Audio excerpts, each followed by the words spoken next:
Hi everyone, my name is Jane and I'm going to show you today a crochet blanket based on the arcade pattern.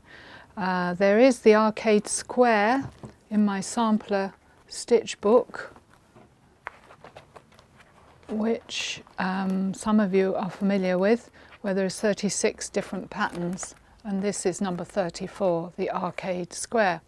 And then with the border of this, I just did 6 rounds of, I did the first round was double crochet, just evenly around, working 3 double crochet into each corner, or whatever stitch I'm doing, you put 3 into the corner just to bring the corner out. And then the next row was a round of half treble,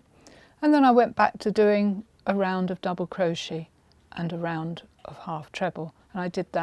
repeated that again, so it was 6 rows in all.